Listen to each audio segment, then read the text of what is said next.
Welcome to my YouTube channel Aspirants Share the Knowledge। आप सोच रहे होंगे मैं रिवर सिस्टम आपको करा रहा था जिसमें मैंने आपको Indus river system, Ganga river system और ब्रह्मपुत्र रिवर सिस्टम कराया था। इसके बाद ये अचानक से ये टॉपिक कहाँ से बीच में आ गया, पेनिनसुलर प्लेटू ऑफ इंडिया। एक्चुअली जो बाकी रिवर सिस्टम है अगर हम उसको ढंग से समझना चाहते हैं तो उसको समझने के लिए हमको इस टॉपिक के बारे में जानकारी होनी बहुत जरूरी है। क्यों? क्योंकि ये जितनी भी बाकी रिवर्स हैं उनमें से कुछ जो हैं वो हैं ईस्ट फ्लोइंग रिवर, जो इधर से निकलती हैं और इधर की ओर फ्लो करती हैं, और कुछ हमारी हैं वेस्ट फ्लोइंग रिवर, जो इधर से निकलती है और यहाँ की ओर जाती है। तो अगर हमें इस सिस्टम को पूरा समझना है तो हमें क्या करना पड़ेगा, हमें थोड़ी बहुत बेसिक जानकारी प्लेटू की होनी चाहिए। प्लेट्यू किसे कहते हैं? पठार को कहते हैं प्लेट्यू। तो इसलिए इस टॉपिक को बीच में लाया गया। चलिए देखते हैं, ये आपके फिजिकल प्रॉपर्टीज में भी जो इंडिया की है उसमें भी काम आएगा। इंपॉर्टेंट टॉपिक है, शुरू करते हैं। सबसे पहले पेनिनसुलर प्लेटू का मतलब क्या होता है? सबसे पहली चीज, दो वर्ड से मिलकर बना है। एक है पेनिनसुलर और दूसरा है प्लेटू। वर्ड तोड़ देते हैं, हमेशा याद रहेगा क्या इसका मीनिंग है। Peninsular plus प्लेटू। सबसे पहली चीज आती है पेनिनसुलर। पेनिनसुलर किसे कहते हैं? कोई भी वो लैंड मास जो तीन साइड से पानी से घिरा हुआ है उसे हम क्या कहते हैं? पेनिनसुला कहते हैं। और अगर ऐसा कोई प्लेटू होगा, प्लेटू किसे कहेंगे ये अभी मैं आपको समझा दूंगा, पर ऐसा लैंड मास जो तीन तरफ से पानी से घिरा हुआ हो उसे पेनिनसुलर कहते हैं। जैसे अगर आप इंडिया का ये पोर्शन देखें, ये वाला पोर्शन, तो इसके एक साइड पे अरेबियन सी है, नीचे इंडियन ओशियन है, और इस साइड पे देखें तो बे ऑफ बंगाल पड़ता है। तो ये पूरे का पूरा एक पेनिनसुला है, तीन साइड से पानी से घिरा हुआ। ठीक। अब आता है प्लेटू। प्लेटू किसे कहते हैं? प्लेटू होता है table type, table land like structure. मतलब अगर आपका सपोज कीजिए ये एक ग्रास फील्ड है कोई एक ऐसा, और उस पर एक ऐसा स्ट्रक्चर खड़ा हुआ है जो जिसका टॉप जो है वो टेबल की तरह है, इस टाइप में है, तो इसको हम क्या कहेंगे? प्लेट्यू कहेंगे। दो चीजें हो सकती हैं, देखिए, ये आपकी लैंड है, कोई भी लैंड एरिया है, इसके ऊपर एक माउंटेन खड़ा हो सकता है, ये प्लेट्यू नहीं है। ये क्या हुए आपके? ये माउंटेन हुए। पर अगर इसी टेबल टॉप के ऊपर, इसी लैंड के ऊपर अगर हम क्या करें, एक फ्लैट सरफेस को खड़ी कर दें, ये मैंने एक फ्लैट सरफेस ले ली और इसको खड़ी कर दें टेबल टाइप में, टेबल फॉर्म में, तो इसको हम क्या कहेंगे? प्लेटू कहेंगे। अ टेबल लैंड लाइक स्ट्रक्चर। अब प्लेटू होता कैसा है, आप एक डायग्राम देखोगे आप बड़े आराम से समझ जाओगे। ये देखिए क्या है ये पूरी लैंड है, ये पूरी की पूरी ये लैंड है, और लैंड के ऊपर देखिए आप थोड़ी सी हाइट पे ये एक बिल्कुल लगभग फ्लैट सरफेस है, कोई माउंटेन नहीं, कुछ नहीं। इस चीज को हम कहते हैं प्लेट्यू आपका। ठीक है। तो हमेशा ध्यान रखना, प्लेट्यू क्या होता है? एक टेबल लैंड लाइक स्ट्रक्चर होता है। जैसे आप क्या करो, अपनी जो आपका फ्लोर है उसके ऊपर एक टेबल रख दो, तो फ्लोर तो आपकी क्या होगी? वो अर्थ होगी, और टेबल जो टेबल का टॉप जो होता है उसे क्या कहते हैं? हम प्लेट्यू कहते हैं। एक टेबल लैंड लाइक स्ट्रक्चर होता है और कुछ नहीं होता, और इन दोनों को अगर मैं मिला दूं तो मेरा क्या बन जाता है? Peninsular plateau. इसका मतलब क्या हुआ कि इस पेनिनसुलर में, इस वाले पेनिनसुलर में, ये जो मेरा ये है पूरा जो तीन साइड से पानी से घिरा हुआ है, इसमें कुछ भी हाइट पे जो फ्लैट स्ट्रक्चर है या फ्लैट लैंड है जहाँ पे माउंटेन्स नहीं है, उसको मैं क्या कहता हूँ? प्लेट्यू कहता हूँ। अब अगली चीज आती है, बहुत इंपॉर्टेंट क्वेश्चन होता है कि पेनिनसुलर प्लेट्यू का फॉर्मेशन कैसे हुआ। इंडिया में हम मैं ये कहता हूँ कि ये पूरा का पूरा पेनिनसुलर प्लेट्यू है, तो इसका फॉर्मेशन कैसे हुआ, बहुत इंपॉर्टेंट क्वेश्चन है। अगर आपने थोड़ी बहुत हिस्ट्री पढ़ी होगी इंडिया की, तो आपको मालूम होगा कि एक गोंडवाना लैंड थी जो ब्रेक हुई और ड्रिफ्ट की। ये ड्रिफ्ट एक या दो दिन में नहीं हुई, इसमें मिलियंस ऑफ ईयर्स लगते हैं इस लैंड को ड्रिफ्ट करने में। और ये लैंड आकर टकराई कहां पर, यूरेशिया की प्लेट पे। और तब आपका ये जो हिमालय हुआ, इसका फॉर्मेशन हुआ, इन सबका फॉर्मेशन तभी हुआ।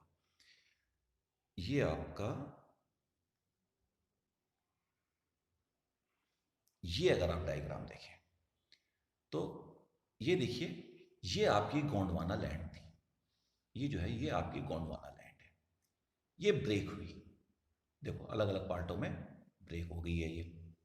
ये आपका इंडिया है, ये आपका अफ्रीका है, और इसने जाके हिट किया यहां पर। और ये हिट करना एक या दो दिन का काम नहीं है, इसमें बहुत ज़्यादा टाइम लगता है। कम से कम मैं कह सकता हूँ 100 मिलियन ईयर्स लगते हैं इस चीज़ में। अभी भी एक पार्ट अफ्रीका का ब्रेक हो रहा है। ये जो अफ्रीका है आज का हमारा, ये जो अफ्रीका बनता है ऐसा करके, इसका ये पार्ट अब ब्रेक हो रहा है, पर अभी ये होने में बहुत टाइम लगेगा। ऑलरेडी ये चीज़ प्रोग्रेस में है, तो ये काम एक दिन में नहीं होता, ये बहुत ही लंबा काम होता है। तो ये इंडिया की प्लेट जो थी ये गई और यूरेशिया की प्लेट को इसने हिट किया। और जब हिट किया तो यहाँ पर सबसे पहले क्या बन गया, माउंटेन्स बने, हिमालयन माउंटेन्स। हाइट बढ़ती गई और उनमें बर्फ बनती गई। दूसरी चीज़ क्या हुई, मैंने आपको कहा कि ये चीज़ यहाँ तक पहुँचने में बहुत ज़्यादा टाइम लगता है, ऐसा नहीं है एक या दो दिन में। तो इस बीच में ये जो लैंड थी इसमें कुछ वॉल्केनोस थे। इन वॉल्केनोस का क्या हुआ, इरप्शन, वॉल्केनो फूटे, ब्लास्ट हुए तो इनकी जो मिट्टी थी, जो इनका लावा था, वो फैला और इसी ने ही इस प्लेट्यू का फॉर्मेशन किया। ठीक है। अब जो हमारा जो इंडिया का पेनिनसुलर प्लेट्यू है, हम इंडिया के पॉइंट ऑफ व्यू से लेंगे, उसके हमने दो ब्रॉड डिवीजन कर दिए हैं। सबसे पहला हमने क्या कहा कि सेंट्रल हाईलैंड प्लेट्यू, और दूसरा कहते हैं हम डेक्कन प्लेट्यू। ये रहा दूसरा आपका Deccan plateau. Central highland plateau कहां पे आता है, वो आपका इस जगह पे आता है, ये सेंट्रल हाईलैंड प्लेट्यू है। और दूसरा कहां पे आता है, ये आपका डेक्कन प्लेट्यू इसको बोलते हैं, जिसमें नॉर्थ ईस्ट का एरिया भी आपका आ जाता है। तो हम इसको फटाफट इन दोनों प्लेट्यू के बारे में पढ़ लेते हैं और आगे बढ़ते हैं। सबसे पहले आते हैं हम सेंट्रल हाईलैंड प्लेट्यू। अब सेंट्रल हाईलैंड प्लेट्यू में एक्चुअली आते क्या क्या पार्ट हैं, ये आपका मालवा प्लेट्यू हो गया, बुंदेलखंड, बाघेलखंड और छोटा नागपुर प्लेट्यू। ये चारों जो हैं ये सेंट्रल हाईलैंड प्लेट्यू का पार्ट है। और इसका अगर मैं डिवीजन करूं ब्रॉडली, तो इसके डिवीजन करती हैं तीन चीजें। एक इस साइड पे रेंज है, एक इस साइड पे रेंज है, और एक इस साइड पे रेंज है। इस साइड पे कौन सी आती है आपकी, ये है आपकी अरावली की रेंज, ये विंध्या की रेंज, और ये सतपुड़ा की रेंज। और इन्हीं के बीच से आपकी नर्मदा भी फ्लो करती है। ध्यान रखना इस चीज को। अब जब मैं फिगर में आगे बढ़ूंगा, अपने आप आपको दिख जाएगा कि ये पूरा फॉर्मेशन कैसे हो रहा है। तो सेंट्रल हाईलैंड प्लेट्यू का है जो भी north of the Narmada river है। ध्यान रखना नक्शे में हमेशा ऊपर की साइड नॉर्थ होता है, नीचे की साइड साउथ होता है। ये अगर नर्मदा फ्लो कर रही है तो नर्मदा के ऊपर जितना एरिया है वो नॉर्दर्न हाईलैंड प्लेट्यू का एरिया है। अब ये आई आपकी नर्मदा रिवर। ठीक है, इस नर्मदा के ऊपर देखो, ये जो भी एरिया हमने देखा, ये सारा कौन सा एरिया है आपका, नॉर्दर्न कह रहा हूं मैं, सेंट्रल हाईलैंड प्लेट्यू है। नॉर्थ ऑफ द नॉर्थ में है ये, north of the Narmada river. अब major part of Malwa plateau इसी में आ जाता है। इसकी बाउंड्री बाउंड्री मैंने आपको बता दी है, तीन है, विंध्या, सतपुड़ा एंड अरावली रेंज। वही अब आप सामने आ जाएंगे आपके। सबसे पहले आती है नॉर्थ में विंध्या रेंज। यहाँ पे डायग्राम में सतपुड़ा आ रही है साउथ में, ठीक है। साउथ में सतपुड़ा, ये जो लाइन अभी आई है ये सतपुड़ा रेंज है आपकी, ये रेंज जो है सतपुड़ा रेंज है। और ये अब जो नॉर्थ की रेंज है वो भी ये देखो अब आप, तो दो रेंजेस आ गई। नॉर्थ में कौन सी आ गई? विंध्या रेंज आ गई। और साउथ में कौन सी आ गई? सतपुड़ा रेंज आ गई। नर्मदा जो है वो विंध्या और सतपुड़ा इन दोनों के बीच से ही फ्लो करती है। और जो तीसरी है वो है नॉर्थ वेस्ट में अरावली रेंज आ गई, ये आपकी अरावली रेंज आ गई। तो अब आप समझ गए होंगे कि सेंट्रल हाईलैंड प्लेट्यू जो है वो किस तरीके से घिरा हुआ है। किस तरीके से घिरा हुआ है? अरावली, विंध्या और सतपुड़ा। अब यहां पर एक चीज इंपॉर्टेंट ध्यान देने वाली है कि आपने देखा होगा जितनी भी रिवर्स होती हैं वो नॉर्मली इधर से निकलती हैं और बे ऑफ बंगाल में जाकर गिर जाती हैं। क्योंकि ये जो हमारा प्लेट्यू है इसका स्लोप जो है वो हल्का सा ईस्ट की ओर है। किधर है? ईस्ट की ओर है। और रिवर की फ्लो की डायरेक्शन क्या होगी? जहां पर उसका स्लोप होगा। तो मेजर रिवर क्या करती हैं? अपना पाथ जो है ईस्ट की ओर बनाती हैं। पर कुछ रिवर्स ऐसी भी हैं जो नॉर्थ की ओर नहीं बना के किधर की ओर बनाती हैं? साउथ की ओर बनाती हैं। जैसे हमारी नर्मदा रिवर, ये रिवर ये बे ऑफ खंबात में जाके गिर जाती है। पर ये क्यों करती है ऐसा? होता क्या है कि आपकी ये जो दो रेंज है विंध्या और सतपुड़ा, इसके बीच में एक रिफ्ट वैली का फॉर्मेशन हो गया है जिसे भ्रंश घाटी भी हिंदी में कहते हैं। और इस जो रिफ्ट वैली है इसका स्लोप क्या है? वो ऐसा है। बाकी पूरा कैसा स्लोप है इंडिया का? इधर की साइड है। तो रिवर ऐसे फ्लो करती है। पर इन दोनों के बीच में, कहां पे? विंध्या और सतपुड़ा के बीच में स्लोप ऐसा है। तो जो नर्मदा निकलती है वो जाती है अपने स्लोप के हिसाब से इस साइड में। इस चीज को ध्यान रखना कि विंध्या और सतपुड़ा के बीच में एक रिफ्ट वैली है जिसका स्लोप जो है हमारा वेस्ट की साइड में है। किधर है? वेस्ट की साइड में है। इसलिए नर्मदा रिवर जो है वो जाती है वेस्ट की ओर, नॉट ईस्ट फ्लोइंग रिवर। क्योंकि इसके बाद जो हम रिवर्स पढ़ने वाले हैं वो ईस्ट फ्लोइंग और वेस्ट फ्लोइंग होंगी। और ईस्ट फ्लोइंग और west flowing only because of the slope of peninsular plateau. कहानी क्या है कि आपका प्लेट्यू का किधर की ओर स्लोप है उसी हिसाब से वो फ्लो कर जाती है।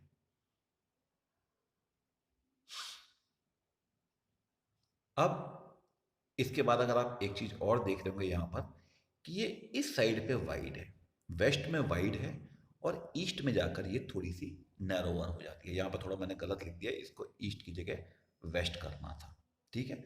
Wider in west and narrower in east. East में जाके ये पतली हो जाती है।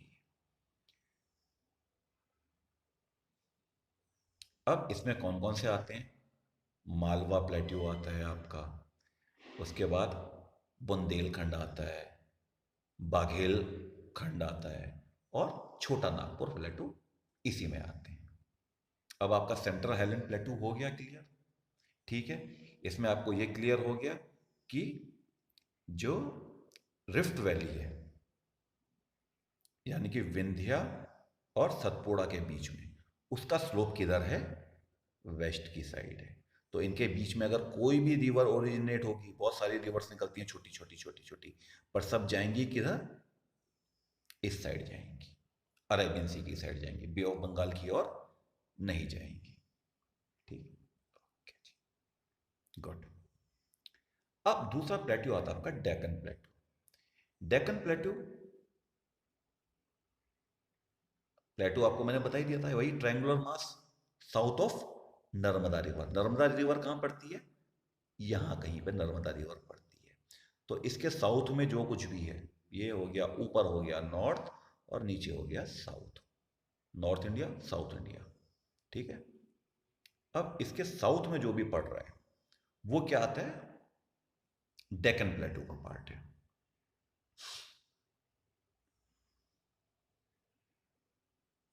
ये देखिए, ये आ गई आपकी नर्मदा रिवर। और नर्मदा के साउथ में जो कुछ भी है, या नर्मदा से नीचे, आप अगर आप नक्शा आपके सामने रखा है तो नर्मदा रिवर के नीचे जो कुछ भी है वो कहाँ पे है? आपका डेक्कन प्लेटू में है। अब इसके नॉर्थ साइड में क्या पड़ेगा? सतपुड़ा की रेंज पड़ेगी डेक्कन प्लेटू के साउथ। इसमें अभी आपको डायग्राम में आ जाएगा वो चीज। ईस्ट साइड में क्या पड़ेगी? महादेव, कैमूर और मैकाल हिल्स पड़ेंगी। और इसका रेंज कहां तक जाती है? इसकी रेंज जाती है कहां तक? शिलोंग प्लेट्यू तक जाती है। तो अब मैं आपको ये नक्शे पे दिखा देता हूं। सबसे पहली बात, इसके नॉर्थ में, यानी यहां, इस जगह पे, यहां पर पड़ती है आपकी सतपुड़ा। ये तो होगी सतपुड़ा। और उसी के बाद यहीं पर ही पड़ती हैं आपकी महादेव, कैमूर और मैकाल हिल्स। मैकाल हिल्स वो जगह है जहां से नर्मदा रिवर निकलती है, ठीक है। तो यहां से शुरू होता है ये, यहां से शुरू हुआ और उसके बाद आते हैं ईस्टर्न घाट और वेस्टर्न घाट, प्लस ये शिलोंग प्लेटू जो नॉर्थ ईस्ट का है, उसको भी हम अ पार्ट ऑफ डेक्कन प्लेटू मानते हैं। क्यों मानते हैं? हम मानते हैं कि ये प्लेटू जो था इतना लंबा था, पर हुआ क्या, यहाँ पर कुछ रिवर्स आई, ऊपर से आई थी, गंगा, यमुना, जितनी भी रिवर्स थी ये सब आई, और ये इन्होंने बीच में इसको तोड़ दिया। अब तो अब क्या हो गया, इस चक्कर में हमको ये पूरा नहीं विजिबल होता, पर ये पूरे का पूरा किस चीज का पार्ट है? डेक्कन प्लेटू का पार्ट है आपका। अब वेस्टर्न घाट और ईस्टर्न घाट, इसको थोड़ा सा और क्लियर समझ लीजिए, उसके बाद हम शुरू कर सकते हैं अपनी वेस्ट फ्लोइंग रिवर और ईस्ट फ्लोइंग रिवर्स। वेस्टर्न घाट ऑब्वियसली किस साइड पे होगा? वेस्टर्न घाट, अगर मैं डायग्राम में बनाऊं तो इस साइड पे वेस्टर्न घाट होगा, और इस साइड पे क्या होगा? ईस्टर्न घाट होगा। ये ईस्टर्न घाट होगा। अब वेस्टर्न घाट और ईस्टर्न घाट में कुछ स्पेसिफिक चीजें हैं जो आपको ध्यान रखनी चाहिए। सबसे पहले वेस्टर्न घाट की कहानी क्या है कि वेस्टर्न घाट एक कंटिन्यूअस घाट है। घाट मतलब पहाड़ी कह सकते हो आप इसको। महाराष्ट्र साइड में घाट को क्या कहते हैं? पहाड़ियां कहते हैं। तो ये कंटिन्यूअस घाट है, जबकि जो ईस्टर्न घाट है वो जगह जगह पे ब्रेक हो रखा है। क्यों ब्रेक हो रखा है? क्योंकि जितनी रिवर्स यहाँ से निकल रही है, मैंने बोला स्लोप इस साइड पे है, तो रिवर सब बीच के रास्ते से निकलती हैं इधर। और यहाँ पर ध्यान रखना, ये फिंगर शेप में क्या बनाती हैं? आपकी डेल्टा बनाती हैं। इस साइड में जो रिवर जाएगी, किस साइड में? आपकी अरेबियन सी की साइड में, वो क्या बनाती है? आपकी एस्चुरीज बनाती हैं, क्योंकि जाने का रास्ता नहीं है, ये बड़ी ही पथरीली लैंड है। तो यहाँ पे क्या बनती है? एस्चुरी बनती है। जबकि इस वाले साइड में, ईस्टर्न घाट में, यहाँ पर सारे आपको डेल्टास मिलेंगे। अलग अलग रिवर अलग अलग डेल्टा बनाएगी।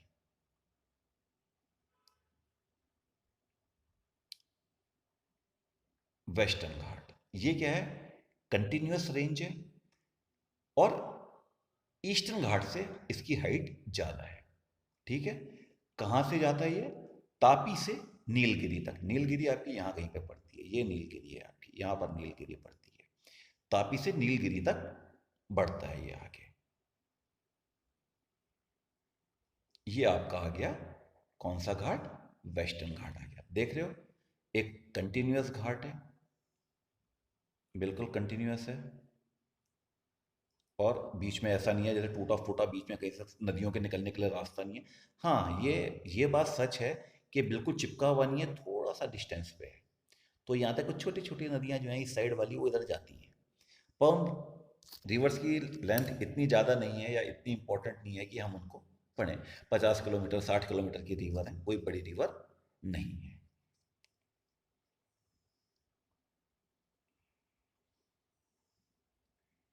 अब ये इंक्रीज कहाँ करती है इसकी हाइट? नॉर्थ से साउथ की ओर। अगर मैं इस डायरेक्शन में बढ़ूँ तो इसकी हाइट इंक्रीज कर दी जाती है। इसमें जो भी पहाड़ियाँ हैं, इस घाट में जो भी पहाड़ियाँ हैं उसकी हाइट इंक्रीज कर जाती है। और ध्यान रखना यहाँ पे ओरोग्राफिक रेन होती है। ये सवाल बहुत इंपॉर्टेंट है और बहुत क्वेश्चंस में, बहुत एग्जाम्स में पूछा जा चुका है। तो ये ओरियोग्राफिक रेन क्या होती है? ओरियोग्राफिक रेन, सपोज करो ये आपका माउंटेन है, कौन से घाट पे? वेस्टर्न घाट पे। तो जो इधर से आपकी बादल आ रहे हैं वो इस साइड में टकराते हैं और बारिश कर देते हैं, और ये वाली साइड जो होती है आपकी ये लगभग ड्राई रह जाती है। तो इसी को हम ओरोग्राफिक रेन कहते हैं।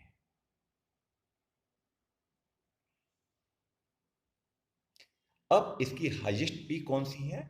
तो अन्नामुडाई है, जो नीलगिरी में पड़ती है। हाईएस्ट पीक नीलगिरी मैंने आपको बताया था इस जगह पे पड़ती है। Highest peak of western Ghat is Anamudi, जो कहाँ पड़ती है? नीलगिरी में पड़ती है। तो इसमें तो हाइट बढ़ रही है ऐसे वेस्टर्न घाट में, और ईस्टर्न घाट में हाइट बढ़ती है ऐसे। तो इसकी हाईएस्ट पीक ऑब्वियसली ईस्टर्न घाट की कहाँ होगी? यहाँ कहीं पे होगी। जब अभी आएगा तो मैं आपको बता दूंगा कि कहाँ पर है।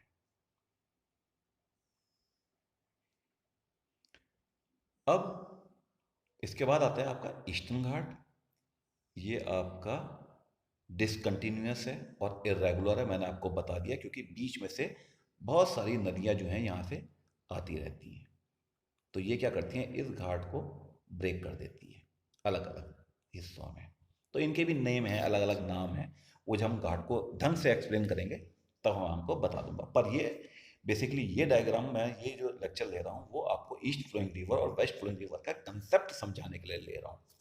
इसलिए जितना इंपॉर्टेंट है केवल उतना ही कवर करना।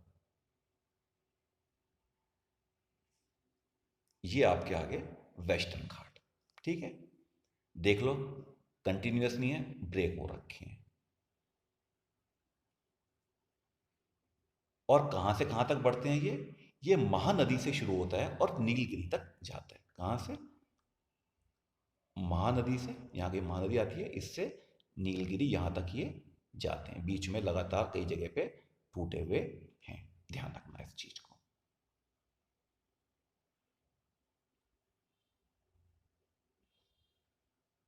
और इसकी हाईएस्ट पीक क्या है? महेंद्रगिरी, जो कहाँ पड़ती है आपकी? उड़ीसा में पड़ती है, यहाँ पर पड़ती है। महेंद्रगिरी कहाँ पड़ती है? उड़ीसा में पड़ती है, यहाँ कहीं पर महेंद्रगिरी पड़ती है। तो ये आपका था प्लेट्यू। इसमें अलग अलग प्लेट्यू हैं, डेक्कन प्लेट्यू, कर्नाटक प्लेट्यू, ये सब हैं। पर स्लोप ध्यान रखना कि स्लोप जो है वो इस साइड पे है। तो जितनी भी रिवर ओरिजिनेट होंगी इस हिस्से में, आप देखना जितनी भी रिवर ओरिजिनेट होंगी वो इधर की ओर जाएंगी। और ये जो डिसकंटिन्यूअस ईस्टर्न घाट है इसको ब्रेक करती हुई बे ऑफ बंगाल में मिलती जाएंगी। तो होप करता हूँ थोड़ा बहुत पेनिनसुलर प्लेट्यू के बारे में आपको मालूम चल गया होगा। गोंडवाना लैंड थी, इससे हम ब्रेकअप हुए, ब्रेकअप होके हमने यूरेशिया के प्लेट पे हिट किया। ये हिट करके हमारा जो तिब्बत का प्लेट्यू था वो भी बना, ऊपर उठा वो भी। इधर हिमालयाज बने, रिवर्स पहले से फ्लो करती थी, हिमालयाज ध्यान रखना गंगा यमुना पहले से फ्लो कर रही हैं, पर हिमालय फिर बने, उस टाइम पे बने। और उसके बाद क्या हुआ? इस पूरे प्लेट्यू को हमने दो पार्ट में तोड़ दिया, एक हाईलैंड प्लेट्यू और दूसरा डेक्कन प्लेट्यू। हाईलैंड प्लेट्यू कहाँ पे आ गया था आपका? वो आ गया था आपका सतपुड़ा और विंध्या रेंज के बीच में। ये ऊपर थी विंध्या, नीचे थी सतपुड़ा, और इधर आ गई थी अरावली की रेंज, ठीक है। यहाँ ये तो था क्या? हाईलैंड प्लेट्यू था। और इसी सतपुड़ा के बाद शुरू हो गया आपका कौन सा? वेस्टर्न प्लेट्यू शुरू हो गया। और इस वेस्टर्न प्लेट्यू का एक पार्ट क्या है आपका? ये जो शिलोंग का नॉर्थ ईस्ट का प्लेट्यू भी है, मेघालय प्लेट्यू कह लो, शिलोंग प्लेट्यू कह लो, जो आप चाहो वो कह लो। तो होप करता हूँ, उम्मीद करता हूँ आपको समझ में आ गया होगा। और अब आप ईस्ट फ्लोइंग रिवर और वेस्ट फ्लोइंग रिवर को ढंग से समझ पाएंगे। आपका समय लिया इसके लिए बहुत बहुत धन्यवाद। आपने जो अपना बहुमूल्य समय दिया उसके लिए आपका बहुत बहुत धन्यवाद। Thank you very much.